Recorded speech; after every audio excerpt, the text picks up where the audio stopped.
Qu'est-ce qui décide un jeune homme à choisir le métier de défricheur plutôt que celui d'avocat? Quelles sont les privations et les richesses dans ces deux choix de carrière? Voyez la façon dont Jean Rivard s'y est pris. Sera-t-il indépendant un jour? À vous de le découvrir. Vous le retrouverez sur Amazon. Un extrait. Jean Rivard propriétaire. Jean Rivard partit de Grande-Pré, traversa le Saint-Laurent en canot, et s'aventura ensuite dans les terres. Le lendemain de son départ, il s'arrêta dans un village dont les maisons presque toutes nouvellement construites et blanchies à la chaux, offraient un certain air d'aisance et de gaieté. Une petite église surmontée d'un clocher s'élevait au milieu. Heureusement pour Jean Rivard, ce village était presque entièrement peuplé de Canadiens. Il alla frapper de suite à la porte de la maison de Monsieur Lacasse, magistrat de l'endroit, qu'il connaissait déjà de réputation. Monsieur Lacasse était en même temps cultivateur et commerçant.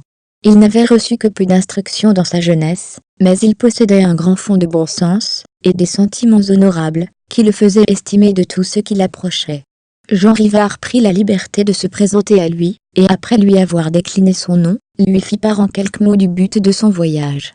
Monsieur Lacasse l'écouta attentivement, tout en le considérant avec des yeux scrutateurs, puis s'adressant à lui. « Jeune homme, dit-il, avant de vous dire ce que je pense de votre démarche, permettez-moi de vous faire 2 ou 3 questions. Quel âge avez-vous? » J'ai 19 ans.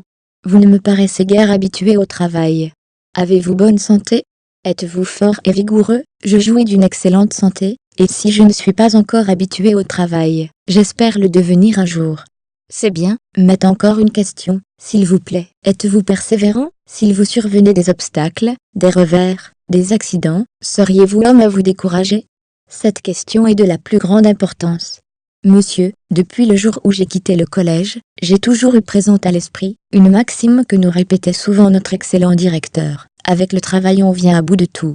J'ai pris ces 3 derniers mots pour devise, car je comprends que le sens qu'ils présentent doit être d'une application plus fréquente dans la vie du défricheur que dans aucun autre état. C'est bien, mon jeune ami. Je ne suis pas fort sur le latin, mais je vois avec plaisir que vous connaissez le rôle que vous aurez à jouer. Vous parlez comme un brave, et je suis heureux d'avoir fait votre connaissance. Maintenant, mon ami, la première chose que vous avez à faire, c'est de choisir un bon lopin de terre. Un lot dans la situation et la fertilité vous promettent une ample rémunération de vos labeurs. Car il n'est pas de spectacle plus désolant que celui d'un homme intelligent et courageux, qui épuise sa vigueur sur un sol ingrat. Nos e-books sont formatés de façon aérée, et ne sont pas dispendieux. Rejoignez-nous sur pleinddelivres.com. Lisez cette histoire de le défricheur Jean Rivard, écrit par Monsieur Gérin Lajoie sur Amazon.